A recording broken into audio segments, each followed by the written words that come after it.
Te lo juro, carnal, nunca te voy a fallar. Esas fueron las palabras que David me dijo hace 10 años, abrazándome con fuerza el día que su hija nació y yo me convertí en su compadre. Y yo le creí hasta esta mañana, cuando los agentes de ICE tiraron mi puerta abajo a las 5 de la madrugada, y lo vi a él, a mi compadre, a mi hermano, parado en la acera de enfrente, con una taza de café en la mano, observando todo con una media sonrisa que nunca le había visto. El aire helado de la mañana se me metió hasta los huesos, pero no era nada comparado con el frío que sentí en el alma al entenderlo todo.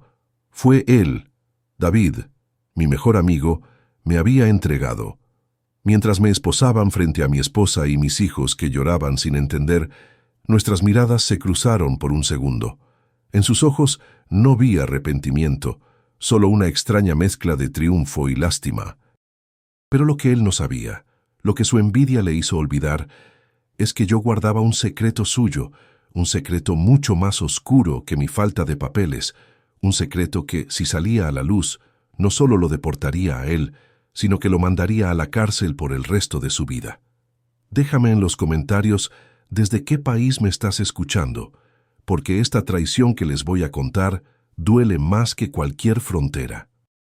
Todo empezó hace 17 años, cuando David y yo llegamos juntos a Houston en el verano de 2008. Éramos dos chamacos de Guanajuato con más sueños que dinero en la bolsa. Yo tenía apenas 21 años, él 23. Nuestras familias se conocían desde hacía generaciones en San Miguel de Allende. Su papá y el mío trabajaban en la misma mina hasta que cerró, y fue ahí cuando decidimos que teníamos que buscar el sueño americano. El cruce del desierto fue una pesadilla que nunca olvidaré. 3 días caminando bajo un sol que te derrite el alma, con apenas 2 galones de agua entre los dos y un pedazo de pan duro que mi mamá me había empacado. David se desmayó en el segundo día. Lo cargué en mis espaldos durante 2 kilómetros hasta que encontramos sombra. Cuando despertó me miró con lágrimas en los ojos y me dijo: «Compadre, te debo la vida, jamás voy a olvidar esto». Cruzamos el río Grande agarrados de la mano, porque ninguno de los dos sabía nadar bien. El agua helada nos llegaba al pecho. La corriente nos empujaba como si fuéramos muñecos de trapo. «Si me ahogo, dile a mi jefa que la amo», me gritó David mientras luchaba contra las olas. «No te vas a ahogar, cabrón, porque nos vamos a hacer ricos y le vamos a comprar una casa», le respondí apretándole la mano más fuerte. Llegamos a Houston sin conocer a nadie, sin hablar inglés, con la ropa empapada y $50 entre los dos. La primera noche la pasamos en un parque, durmiendo en una banca tapándonos con periódicos. Los mosquitos nos comían vivos, pero no importaba. Habíamos llegado. América nos esperaba. Los primeros meses fueron brutales.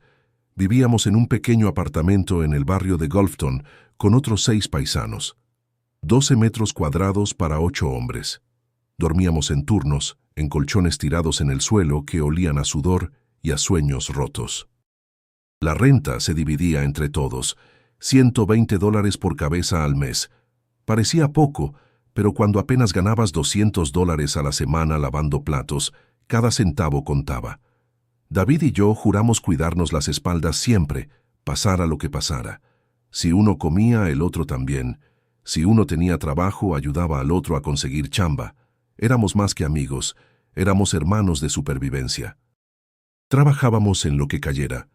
Construcción, jardinería, lavando trastes en restaurantes donde los gringos nos gritaban en inglés y nosotros asentíamos sin entender nada. Recuerdo una noche, después de trabajar 14 horas seguidas cargando blocks bajo el sol de agosto, cuando llegamos al apartamento tan cansados que ni ganas de comer teníamos. David se dejó caer en su colchón y me dijo: «Oye, carnal, ¿tú crees que valió la pena dejar todo allá?» Yo le respondí: «Claro que sí, hermano. Nuestros hijos van a estudiar en universidades, van a ser doctores, ingenieros, van a tener lo que nosotros nunca tuvimos». Él sonrió y me contestó: «Tienes razón, compadre. Por eso te quiero. Siempre sabes qué decir». Con el tiempo, Mi suerte empezó a cambiar. Siempre fui bueno para la mecánica. En el rancho mi abuelo me había enseñado a arreglar tractores, carros viejos, cualquier máquina que se descompusiera. Un día buscando trabajo entré a un taller mecánico coreano en el suroeste de Houston. El dueño, un señor mayor llamado Mr. Kim, me vio cambiándole el aceite a un Toyota con una rapidez que lo impresionó. ¿Dónde aprendiste eso?, me preguntó en su inglés quebrado. En México, con mi abuelo, le respondí en mi inglés igual de quebrado. Se rió y me dijo, te doy trabajo, 500 a la semana, cash, pero tienes que aprender rápido. Ese fue el momento en que todo comenzó a cambiar para mí. Mr. Kim resultó ser más que un jefe. Fue mi maestro, mi padre americano. Me enseñó todo lo que sabía sobre motores, transmisiones, frenos. Me prestó libros técnicos en inglés y me obligó a estudiarlos. Si quieres ser bueno, tienes que estudiar. No importa que no tengas papeles, la inteligencia no tiene documentos, me decía mientras me explicaba el funcionamiento de un motor diésel. En 5 años, ya era su jefe de mecánicos. Ganaba $1,500 a la semana, lo suficiente para rentar un pequeño apartamento para mí solo, comprarme una troquita usada F-150 del 2010 y hasta mandar $500 mensuales a mi mamá en el rancho. Por primera vez en mi vida me sentía exitoso. David, en cambio, no tuvo la misma suerte. O tal vez no tuvo la misma disciplina, no lo sé. Cambiaba de trabajo cada 3 o 4 meses. Siempre tenía excusas, que el jefe era racista, que le pagaban poco, que el trabajo era muy pesado. Gastaba su dinero tan rápido como le llegaba. Viernes en la noche, sábado y domingo en los bares de la zona latina, gastándose $200 que no tenía. Yo siempre estuve ahí para él. Le presté para la renta incontables veces. Le ayudé a conseguir chamba cuando Mr. Kim necesitaba ayudantes temporales. Cuando conoció a Rosa, una muchacha salvadoreña que trabajaba en una tintorería, y se enamoró como loco, yo fui quien le prestó $1,000 para la boda. Una ceremonia pequeña en una iglesia católica de Gulfton, pero bonita. Yo fui su padrino. Un año después nació Sofía, su primera hija, una bebé preciosa, con los ojos grandes de su mamá y la sonrisa traviesa de David. El día que nació, David me abrazó en la sala de espera del hospital y me dijo llorando, «Compadre, quiero que seas el padrino de mi hija. Eres mi hermano, mi familia. Te lo juro por esta niña, nunca te voy a fallar». Ese abrazo se sintió tan genuino, tan lleno de amor, que yo también lloré. Sofía se convirtió en mi debilidad. Como yo no tenía hijos propios en ese entonces, ella era mi princesa. Le compraba juguetes, ropa, la llevaba al zoológico los domingos. Rosa siempre me decía, «Ay, compadre, la consientes mucho», pero para mí era natural. Esa niña era mi ahijada, mi responsabilidad. Cuando Rosa se embarazó del segundo bebé, las complicaciones empezaron temprano. Diabetes gestacional, presión alta, hospitalizaciones frecuentes. David trabajaba en construcción ganando apenas $400 a la semana y el seguro no cubría todos los gastos médicos. Sin pensarlo 2 veces, pagué las cuentas del hospital, $8,000 que saqué de mis ahorros para el taller. «Eres un ángel, compadre», me decía David cada vez que le ayudaba. «No sé qué haría sin ti. Dios te va a recompensar por todo lo que haces por nosotros». Rosa nació sana, gracias a Dios, pero el parto por cesárea costó otros $5,000 que también cubrí sin quejarme. Pero poco a poco empecé a notar un cambio en la mirada de David. La gratitud se fue convirtiendo en algo más incómodo, algo que no supe identificar al principio. Era como una sombra de resentimiento que crecía cada vez que yo llegaba a visitarlos en mi troquita, cuando les traía despensa, cuando las niñas corrían a abrazarme gritando, «¡Padrino!». Empezó a hacer comentarios pequeños, disfrazados de broma, pero que se me clavaban como espinas. «Ah, míralo, el patrón», decía cuando yo llegaba con regalos para las niñas.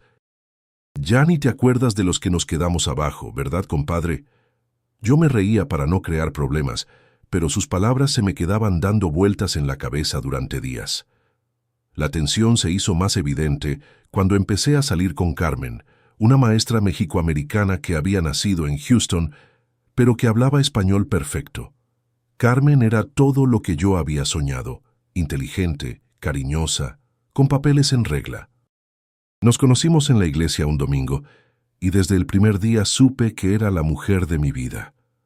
David conoció a Carmen en una carne asada que organicé en mi apartamento para celebrar mi cumpleaños 30. Ella llegó con un pastel casero y una sonrisa que iluminó toda la fiesta. Todo mundo la adoró inmediatamente, especialmente las niñas de David, que se pegaron a ella como si fuera su tía. Pero cuando Carmen se fue esa noche, David se me acercó con una cerveza en la mano y me dijo: «Oye, compadre, esa vieja está muy buena para ti, ¿no crees?» Me quedé helado.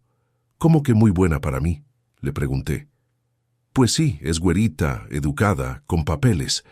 Tú eres un mojado que arregla carros. ¿No crees que está fuera de tu liga?». Sus palabras me dolieron más de lo que pude demostrar.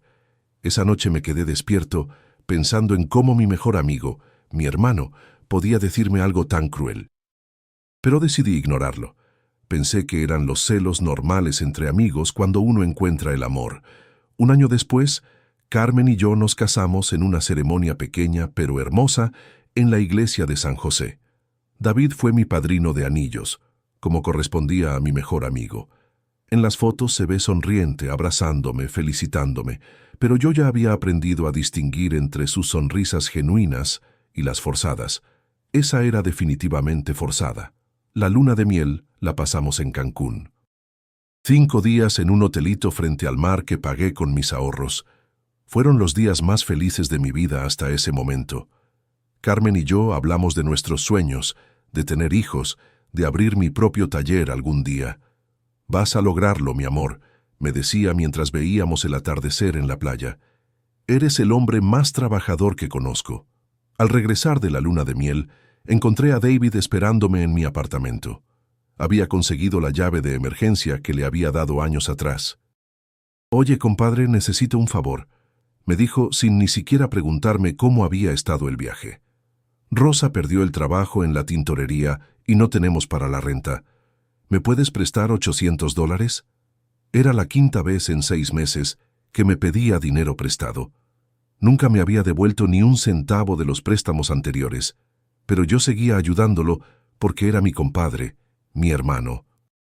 Le di los $800 sin rechazar, pero Carmen, que había escuchado toda la conversación desde la cocina, me miró con una expresión que no supe interpretar. Esa noche, mientras cenábamos, Carmen me preguntó: «Mi amor, ¿tú crees que David realmente te considera su amigo?». La pregunta me tomó por sorpresa. «Claro que sí». «¿Por qué preguntas eso?». Ella suspiró y me tomó de la mano. «Es que lo veo y siento como si tuviera resentimiento contra ti, como si le doliera verte bien». Le dije que se equivocaba, que David y yo éramos hermanos desde hacía años, que habíamos pasado por todo juntos, pero en el fondo ya comenzaba a tener mis dudas. Los comentarios hirientes se habían vuelto más frecuentes, siempre disfrazados de humor, pero cada vez más venenosos. El punto de quiebre llegó el año pasado, cuando finalmente logré hacer realidad mi sueño más grande: abrir mi propio taller mecánico. Fue el resultado de 9 años de sacrificio absoluto.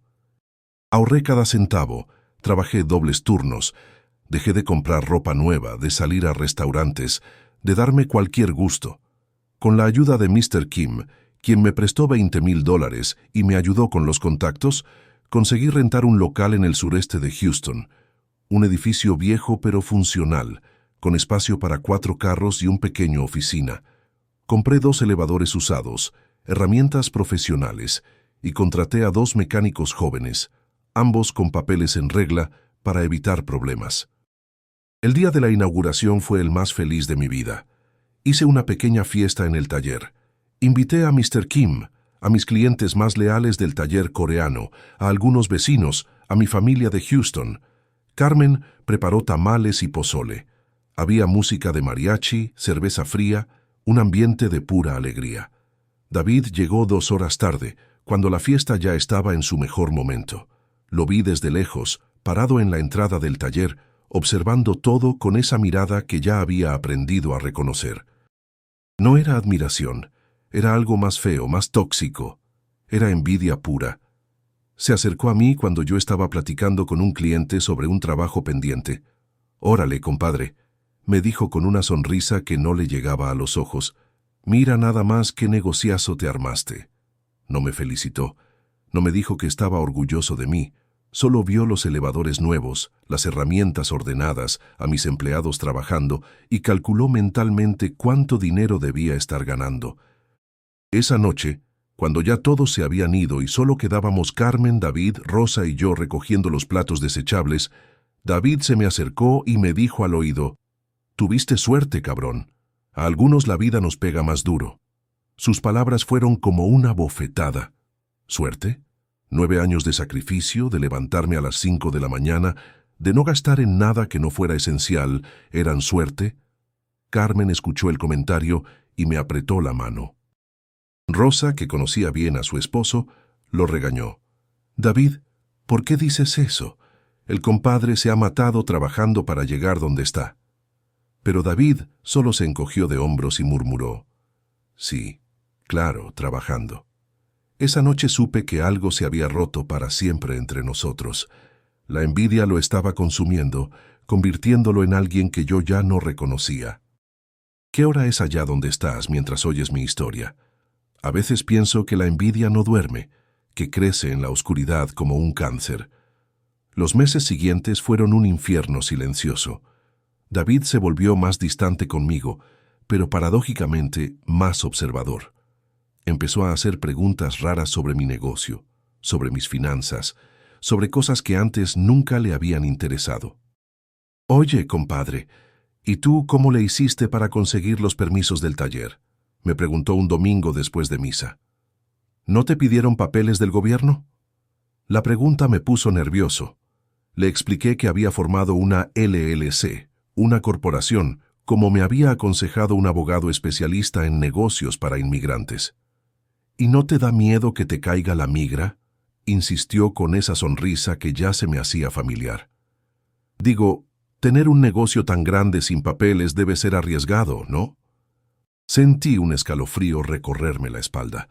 Era un tema del que nunca hablábamos directamente. Mi estatus migratorio era el elefante en la habitación que todos conocían, pero nadie mencionaba. Le dije que tenía un ITIN number para pagar impuestos, que todo estaba en orden legalmente hablando, que había consultado con abogados especializados. Él solo asintió, pero sus ojos brillaban con una curiosidad malsana, como si estuviera armando un rompecabezas en su cabeza.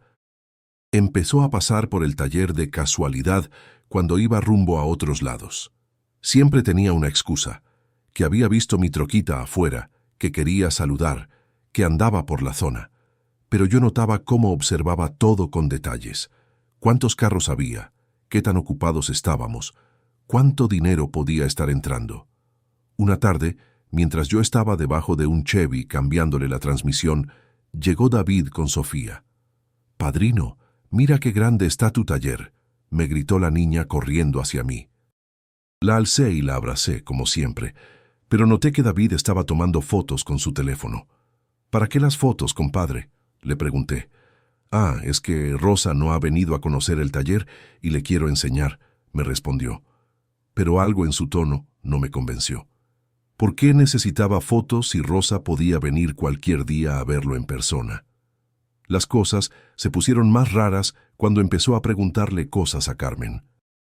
Una noche que fueron a cenar a nuestra casa, David se las arregló para quedarse a solas con ella, mientras yo preparaba carne asada en el patio trasero. Cuando volví a la cocina por más cerveza, los escuché hablando. David le preguntaba: «Oye, Carmen, ¿y ustedes ya están pensando en comprar casa?». Ella le respondió que estábamos ahorrando para el enganche de una casita en Katy. «Debe ser cabrón ahorrar sin tener crédito por los papeles, ¿no?», siguió David.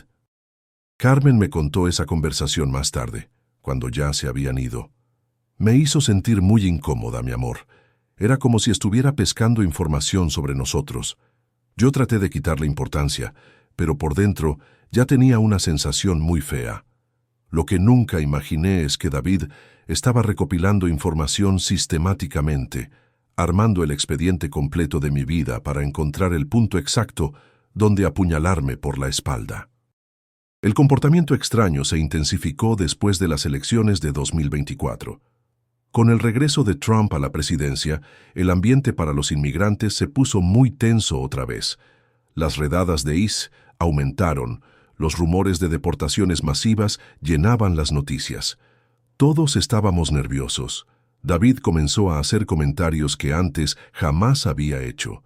«Oye, compadre, con todo esto de las deportaciones, ¿tú no tienes miedo?», me preguntó una tarde que vino al taller.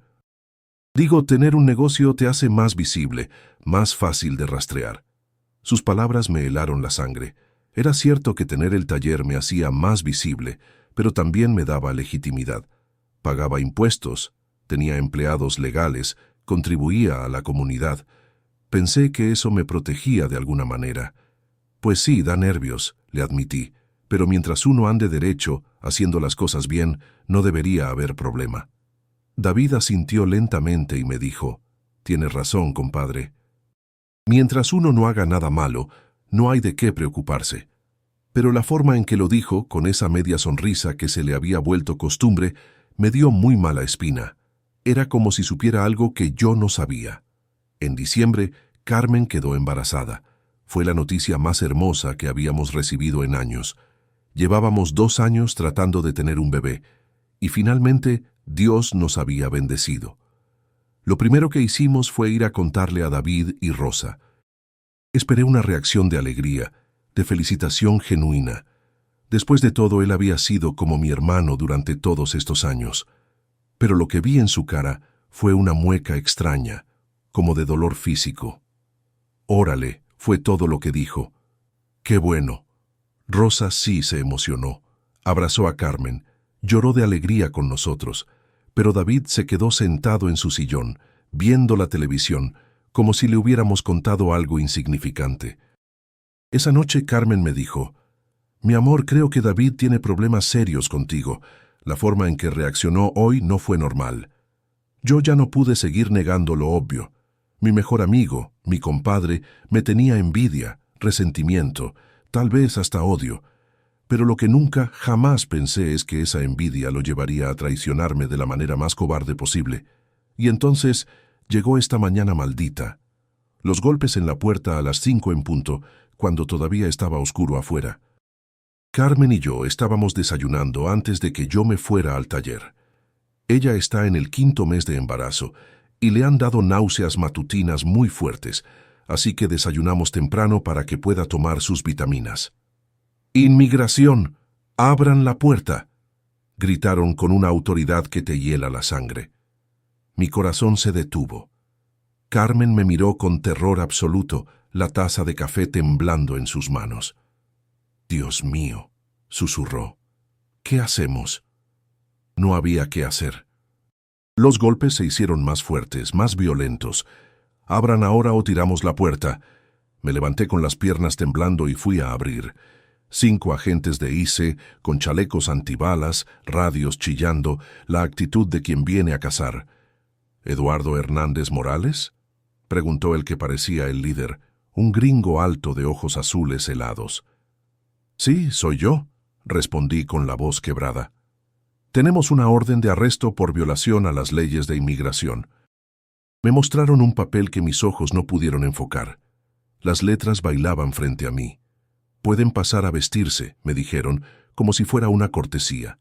Carmen estaba parada en la entrada de la cocina, una mano en su vientre abultado, lágrimas corriendo por sus mejillas. «Por favor», le suplicó, «está embarazada, déjenlo quedarse hasta que nazca el bebé». Los agentes ni la voltearon a ver. Para ellos Carmen no existía. Solo existía yo, el objetivo, el número en su lista del día. Mientras me ponía los jeans y una camisa, alcancé a ver por la ventana del cuarto, y ahí estaba él, David, mi compadre, mi hermano del alma, parado en la acera de enfrente, con una taza de café humeante en la mano, observando todo el operativo como si fuera un espectáculo en la televisión. Nuestras miradas se cruzaron por un segundo que se sintió eterno. En sus ojos no vi arrepentimiento, ni dolor, ni siquiera satisfacción completa. Vi algo peor, una mezcla extraña de triunfo y lástima, como si se sintiera justificado por lo que había hecho, pero a la vez lamentara que las cosas hubieran llegado tan lejos. Fue en ese momento, viendo su cara, que entendí todo. La recopilación de información, las preguntas extrañas, las fotos del taller, las conversaciones con Carmen. David había armado un expediente completo de mi vida y se lo había entregado a Ise. Mi propio compadre me había vendido. El aire helado de la mañana se me metió hasta los huesos cuando salí esposado de mi casa, pero no era nada comparado con el frío que sentí en el alma al confirmar que mi mejor amigo me había traicionado. Carmen corrió detrás de nosotros, gritando mi nombre, rogando que me dejaran ir. Los vecinos salieron de sus casas, algunos grabando con sus teléfonos, otros simplemente observando con morbo. Me subieron a una camioneta blanca sin ventanas, como las que usan para transportar criminales. Antes de que cerraran la puerta, volteé una última vez hacia David. Seguía ahí, inmóvil, con su taza de café. Esta vez no me miró. Tenía la vista fija en el suelo, como si de repente se hubiera dado cuenta de la magnitud de lo que había hecho. Pero ya era demasiado tarde. El daño estaba hecho. Durante el trayecto al centro de detención, mi mente trabajaba a 1000 por hora.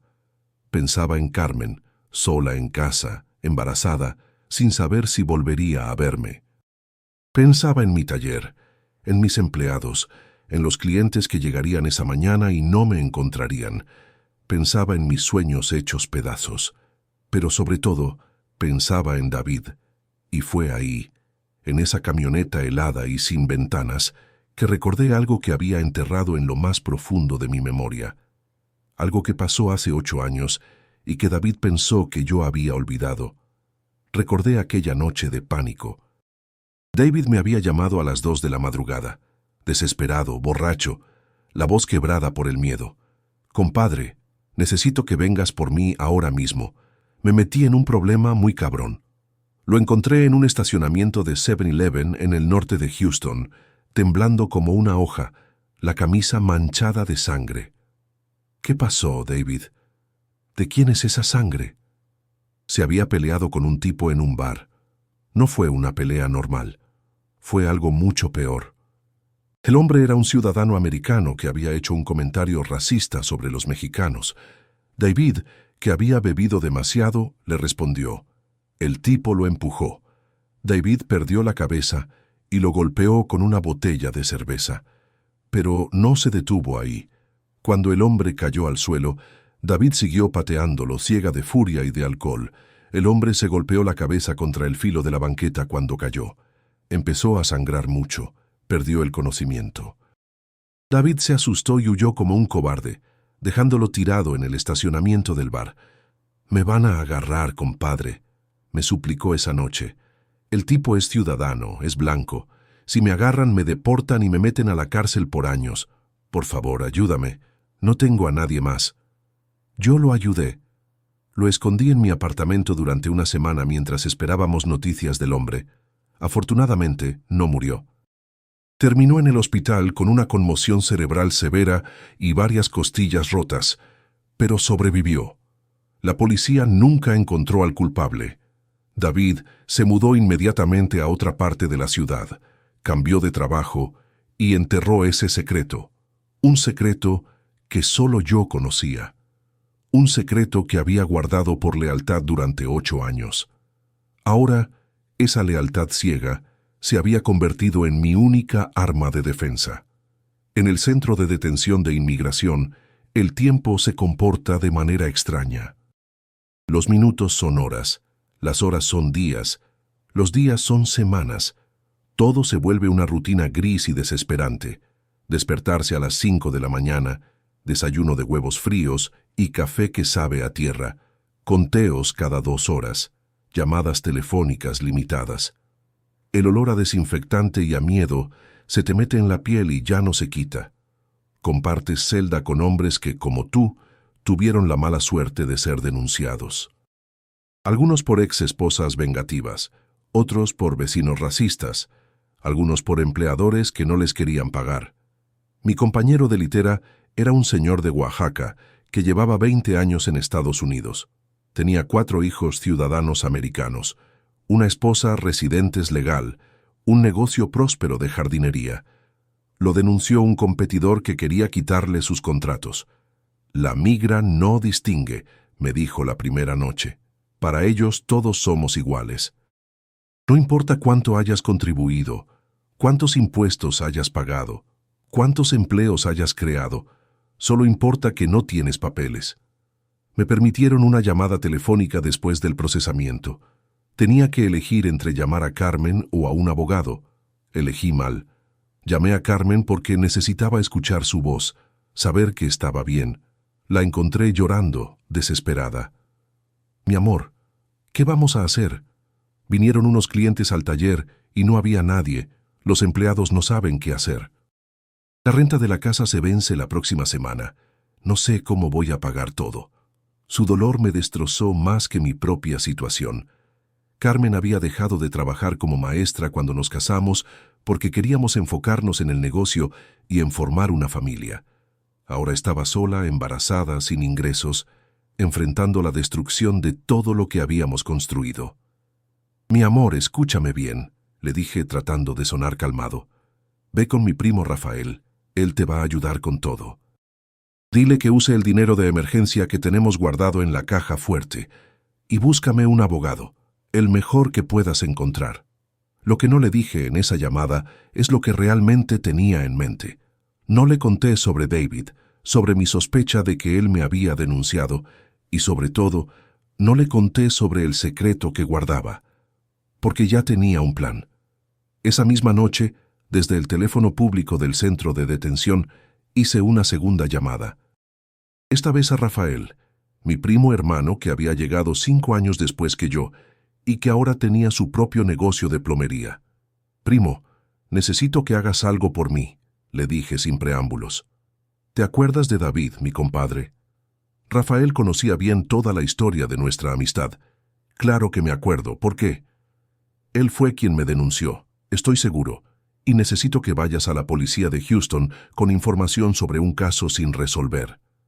Le conté todo. La pelea en el bar hace 8 años, el hombre golpeado, la forma cobarde en que David había huido.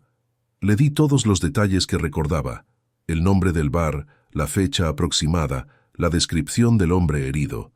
Rafael dudó. Es un hombre de bien, que nunca se ha metido en problemas. Primo, eso es muy peligroso. ¿Y si se dan cuenta de que fuimos nosotros quienes dimos la información? Diles que es un tip anónimo, le respondí con una frialdad que no sabía que tenía. Diles que alguien que estuvo en el bar esa noche se siente culpable de no haber hablado antes, que esa persona vio todo y ya no puede guardar el secreto. ¿Estás seguro de esto, primo? Una vez que abramos esa caja, ya no hay vuelta atrás. David abrió esa caja cuando me traicionó, le respondí. Él eligió destruir 17 años de amistad por envidia, ahora que enfrente las consecuencias de sus propias decisiones. Rafael aceptó. 2 días después me llamó para confirmar que había ido a la estación de policía del Distrito Norte.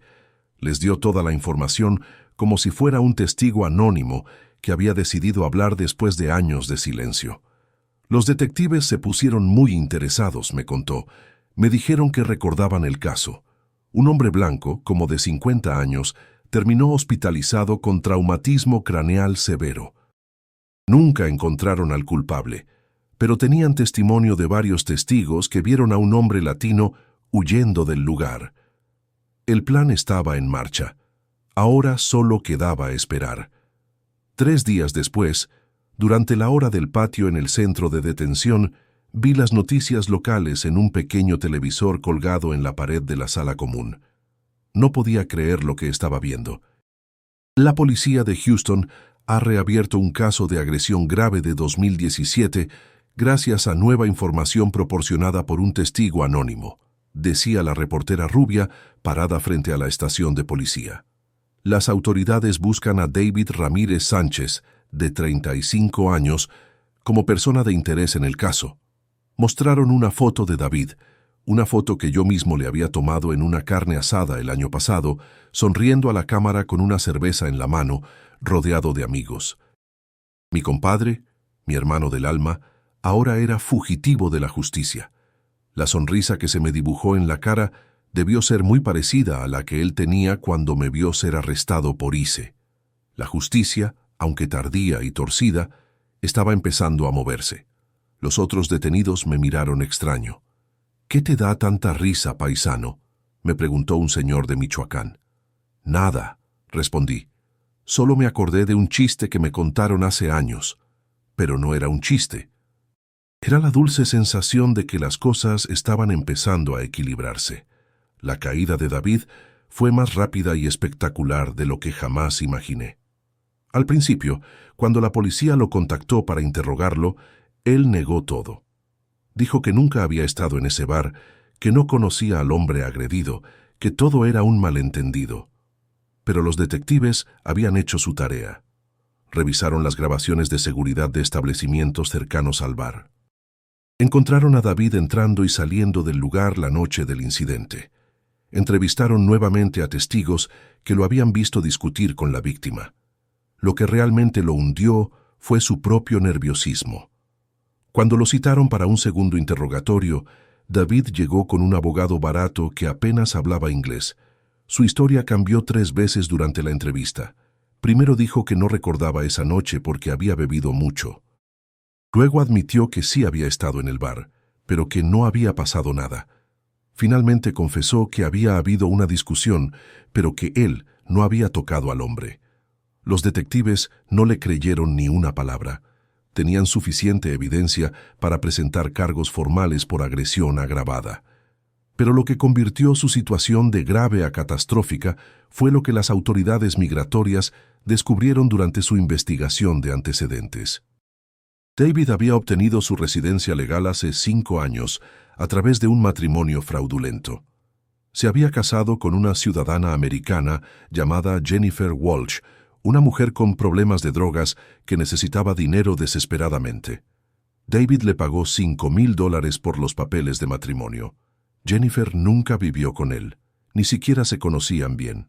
Solo se casaron en el juzgado, presentaron la documentación a inmigración y cada uno siguió su vida. 2 años después se divorciaron y David obtuvo su residencia permanente basada en ese matrimonio falso. Cuando los agentes de ICE investigaron el caso de agresión, decidieron revisar también su estatus migratorio. Encontraron inconsistencias en su expediente. Entrevistaron a Jennifer, quien confesó inmediatamente el fraude a cambio de inmunidad. De repente, el hombre que me había denunciado por ser ilegal resultó ser un criminal que había comprado sus papeles. La ironía era tan perfecta que dolía. David, consumido por la envidia de mi éxito, había decidido destruirme denunciándome como indocumentado, pero su venganza había desatado una investigación que reveló que él era el verdadero criminal. En menos de una semana, David pasó de ser mi delator a ser un fugitivo buscado por 2 delitos federales: agresión agravada y fraude matrimonial para obtener beneficios migratorios. ¿Alguna vez has vivido algo parecido? A veces, quien más te acusa es quien más tiene que esconder. Desde mi celda en el centro de detención, seguía las noticias del caso a través de mi abogado, un joven puertorriqueño llamado Miguel Torres, que Carmen había encontrado a través de referencias de la iglesia. Miguel era luchador, inteligente y, sobre todo, creía en mi inocencia. Su caso se ha vuelto muy interesante, me dijo durante una de nuestras reuniones. La oficina del fiscal está usando el caso de su amigo como ejemplo de la corrupción dentro del sistema. La ironía de que él lo haya denunciado mientras él mismo era un criminal está generando mucha atención mediática.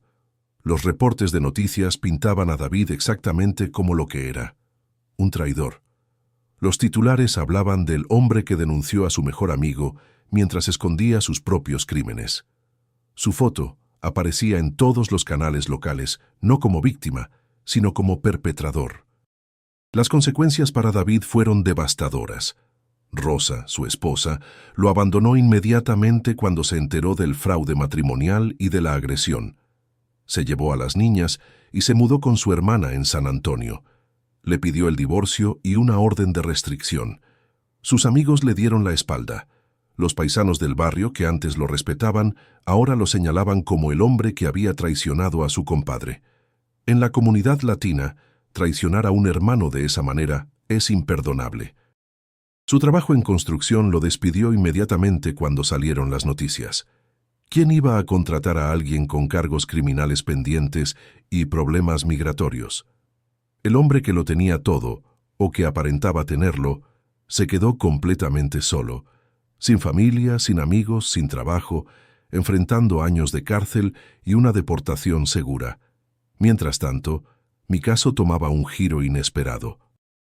Miguel había presentado una moción argumentando que yo había sido víctima de una denuncia maliciosa motivada por envidia y venganza personal. Adjuntó evidencia de que David ahora enfrentaba cargos criminales serios y que su credibilidad como denunciante estaba completamente destruida. Además, me explicó Miguel, su cooperación indirecta al proporcionar información que ayudó a resolver un caso criminal pendiente podría ser vista favorablemente por el juez de inmigración. No es una defensa convencional, pero esto es lo que tenemos. El día de mi audiencia de inmigración llegó después de 6 semanas en detención. Carmen había adelgazado mucho, a pesar del embarazo. Las ojeras bajo sus ojos me partían el alma. Pero cuando me vio entrar a la sala del tribunal, me sonrió con esa fuerza que siempre me había enamorado de ella. El juez era un hombre mayor, de unos 60 años, con el rostro severo de quien ha visto miles de casos como el mío. Se llamaba Henry Morrison, y según Miguel tenía reputación de ser justo pero estricto. Miguel presentó nuestro caso de manera brillante. Mostró las cartas de apoyo de Mr. Kim, quien había volado desde Corea del Sur específicamente para testificar en mi favor. Presentó testimonios escritos de mis clientes, de mis vecinos, del pastor de nuestra iglesia. Todos hablaban del mismo hombre, trabajador, honesto, contribuyente a la comunidad. Su señoría, argumentó Miguel, mi cliente no es solo víctima de una denuncia maliciosa, es víctima de la envidia y el resentimiento de alguien que ahora está acusado de crímenes graves. Eduardo Hernández ha pagado impuestos religiosamente durante 15 años, ha creado empleos para ciudadanos americanos, ha contribuido a su comunidad de manera ejemplar. Luego presentó la evidencia más poderosa, la documentación que probaba que mi cooperación había ayudado a resolver el caso de agresión de 2017 y a descubrir un fraude matrimonial. Mi cliente pudo haber guardado silencio sobre los crímenes de su denunciante, continuó Miguel, pero eligió cooperar con la justicia, aun sabiendo que esa información venía de alguien que lo había traicionado de la manera más cruel posible. El fiscal de inmigración, una mujer joven que parecía estar cumpliendo con su trabajo sin mucha convicción, argumentó que mi estatus migratorio irregular era suficiente motivo para la deportación, independientemente de las circunstancias de mi denuncia. Pero cuando el juez Morrison pidió ver toda la evidencia sobre el caso de David, su expresión cambió. Revisó los reportes policiales, las acusaciones de fraude matrimonial, los artículos de prensa sobre la traición. «Que esto es extraordinario», murmuró, más para sí mismo que para la sala. En mis 30 años como juez de inmigración, nunca había visto un caso donde el denunciante resultara tener un historial criminal más grave que el denunciado. Se tomó un receso de 2 horas para revisar todos los documentos. Carmen y yo nos quedamos en silencio en el pasillo del tribunal, tomados de la mano, rezando en silencio. Cuando regresó, el juez Morrison tenía una expresión más suave. «Señor Hernández», me dijo, «su caso presenta circunstancias muy inusuales. Ha sido víctima de lo que claramente constituye una denuncia maliciosa por parte de alguien que buscaba destruir su vida por motivos personales». Hizo una pausa que se sintió eterna. Además, su cooperación indirecta en la resolución de crímenes graves demuestra que, a pesar de las circunstancias, usted eligió el camino correcto, eligió la justicia sobre la venganza. Mi corazón latía tan fuerte que pensé que todo el tribunal podía escucharlo. Por lo tanto, continuó el juez, Voy a suspender su orden de deportación y le voy a otorgar un permiso de trabajo bajo la figura de acción diferida, mientras su caso es revisado a fondo por las autoridades competentes. Señor Hernández, considere esto una segunda oportunidad. Úsela sabiamente». Carmen se desplomó en lágrimas. Miguel me abrazó. Por primera vez en 6 semanas pude respirar completamente. Salí del centro de detención de inmigración una semana después, el día más hermoso que recordaba en mi vida. El sol de Houston me pareció más brillante, el aire más limpio, los colores más vivos. Era como ver el mundo por primera vez. Carmen y mi primo Rafael me esperaban en la entrada. Abrazarlos, sentir su calor, su olor familiar, fue como volver a nacer. Carmen había crecido mucho en esas 6 semanas de separación. Su vientre ahora era redondo y firme, y cuando puse mi mano sobre él, sentí a nuestro bebé moverse. «¿Cómo está mi princesa?», le pregunté, usando el apodo que le habíamos puesto porque estábamos seguros de que era niña. «Está perfecta», me respondió Carmen entre lágrimas. Estuvo esperando a su papá para crecer más. El camino de regreso a casa fue silencioso. Yo observaba la ciudad que había estado a punto de perder para siempre. Las calles que conocía de memoria, los negocios latinos donde compraba, las esquinas donde había esperado el camión durante años antes de tener mi troquita. Mi taller seguía ahí, pero se notaba que había estado cerrado.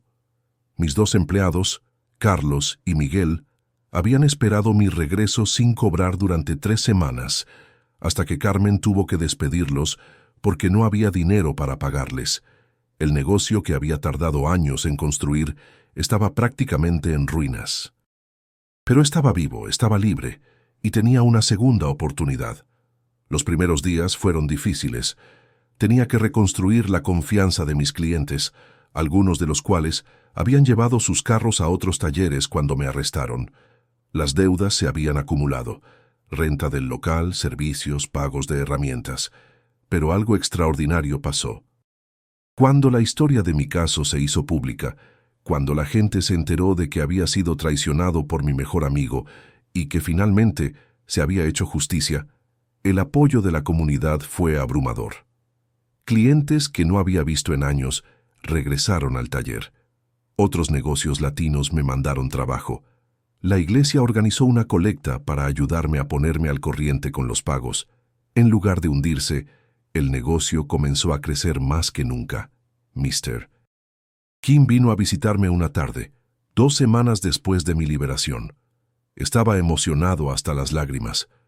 «Eduardo, estoy muy orgulloso de ti», me dijo en su inglés con acento coreano. «Enfrentaste la injusticia con dignidad. Eso es lo que separa a los hombres buenos de los hombres mediocres». Me trajo un regalo, un juego de herramientas de precisión que había mandado hacer especialmente para mí en Corea. «Para el mejor mecánico que he conocido», decía la placa grabada. Mientras tanto, el caso de David seguía su curso. Después de semanas escondido, finalmente se entregó a las autoridades cuando se dio cuenta de que no podía huir para siempre. Su abogado negoció un acuerdo con el fiscal. Se declararía culpable de ambos cargos a cambio de una sentencia reducida. El día de su sentencia yo estaba en el tribunal. No por venganza, sino porque necesitaba cerrar ese capítulo de mi vida mirándolo a los ojos una última vez. David había perdido mucho peso. Se veía demacrado, envejecido, derrotado. Cuando el juez le preguntó si tenía algo que decir antes de dictar sentencia, David se puso de pie lentamente y por primera vez en meses me miró directamente. «Su señoría», dijo con la voz quebrada, «quiero pedirle perdón al hombre que una vez fue mi hermano. Eduardo Hernández es el mejor hombre que he conocido en mi vida, y yo lo traicioné por envidia, por resentimiento, por mis propios demonios. No hay excusa para lo que hice. Merezco todo lo que me va a pasar». Sus palabras me llegaron al alma, pero ya era demasiado tarde. El daño estaba hecho, la confianza rota para siempre. El juez lo sentenció a 3 años de prisión federal por la agresión y el fraude matrimonial. Después de cumplir su condena, sería deportado a México inmediatamente. David Ramírez Sánchez, El hombre que había sido mi compadre durante 17 años desapareció de mi vida para siempre. Nunca más volví a saber de él directamente. A través de conocidos en común, me enteré de que Rosa se había vuelto a casar con un hombre bueno que adoptó a las niñas como si fueran suyas. Sofía y su hermana crecieron sin su padre, pero rodeadas del amor de una familia que las valoraba.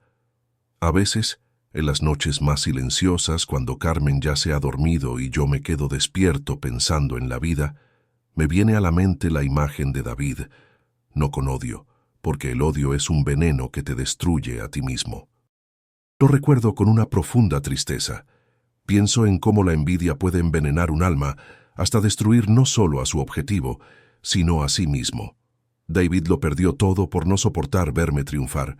Cambió 17 años de hermandad genuina por unos minutos de satisfacción vengativa. Y al final fue él quien terminó perdiendo todo: familia, amigos, libertad, país. Mi hija Carmen Sofía nació 3 meses después de mi liberación. Es la niña más hermosa que han visto mis ojos, con los ojos grandes de su mamá y mi sonrisa traviesa. Cuando la tengo en brazos, siento que todo el dolor, toda la traición, toda la injusticia valieron la pena porque me trajeron hasta este momento. Hoy, 2 años después, mi taller es más próspero que nunca. Tengo 4 empleados, todos con documentos en regla. Hemos pagado la hipoteca de nuestra primera casa en Cati, un suburbio bonito donde Carmen Sofía puede crecer segura.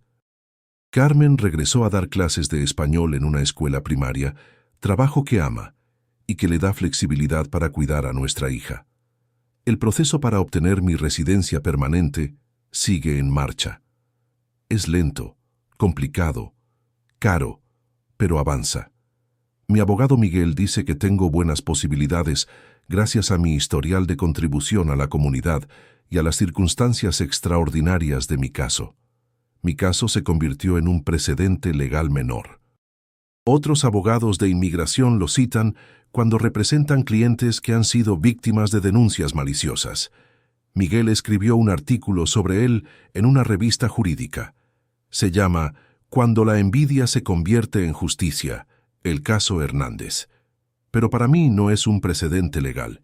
Es la historia de cómo perdí a un hermano y encontré mi verdadera familia. Aprendí de la manera más dura que la lealtad es un tesoro frágil. Que la familia no siempre es la que comparte tu sangre, sino la que está a tu lado cuando llega la tormenta. Carmen nunca dudó de mí. Rafael arriesgó su propia seguridad para ayudarme. Mr. Kim voló desde el otro lado del mundo para apoyarme. Esa es mi verdadera familia. David olvidó el secreto que yo sabía, pero sobre todo, olvidó el juramento que nos hicimos en el desierto tantos años atrás. Cuando cruzamos el río Grande agarrados de la mano, cuando compartimos la última botella de agua, cuando prometimos cuidarnos siempre, él realmente lo sentía. Pero la envidia es como un cáncer que crece en silencio hasta consumir todo lo bueno que hay en una persona. Su traición me dolió más que las esposas, más que la celda fría, más que la amenaza de deportación. Porque cuando alguien a quien amas decide destruirte, no solo pierdes a esa persona, también pierdes la fe en la humanidad, en la amistad, en los lazos sagrados que creías inquebrantables. Pero también aprendí que la justicia existe. Puede llegar tarde, puede llegar de maneras inesperadas, pero llega. Y cuando llega, no solo castiga al culpable, también restaura la fe del inocente. Hoy sigo trabajando en mi taller cada día. Carmen Sofía viene conmigo los sábados y se sienta en su sillita mientras yo trabajo, observándome con esos ojos curiosos que me recuerdan que tengo que ser el mejor hombre posible para ella. Mis empleados la adoran. Carlos, mi jefe de mecánicos, le dice la patroncita, y siempre le trae dulces. Miguel, mi especialista en transmisiones, le canta canciones de Vicente Fernández mientras cambia aceites. Es el amor puro, sin complicaciones, sin traiciones. Los domingos vamos a misa en la iglesia de San José, la misma donde David fue mi padrino de anillos hace años. A veces, durante la oración, Le pido a Dios que lo perdone, que lo proteja en la cárcel, que algún día encuentre paz en su corazón. Porque guardar rencor es como tomar veneno esperando que la otra persona se muera. Carmen está embarazada otra vez. Será niño, y ya decidimos que se llamará David Eduardo. David por mi abuelo, que me enseñó mecánica en el rancho. Eduardo por mí. Queremos que lleve mi nombre, pero también queremos honrar la memoria del hombre bueno que David una vez fue, antes de que la envidia lo corrompiera. Nuestros hijos crecerán siendo ciudadanos americanos, pero también conociendo sus raíces mexicanas. Hablarán español perfecto, conocerán las tradiciones de sus abuelos, entenderán el sacrificio que hicimos para estar aquí. Pero también entenderán que este país, con todos sus defectos, nos dio la oportunidad de construir una vida mejor.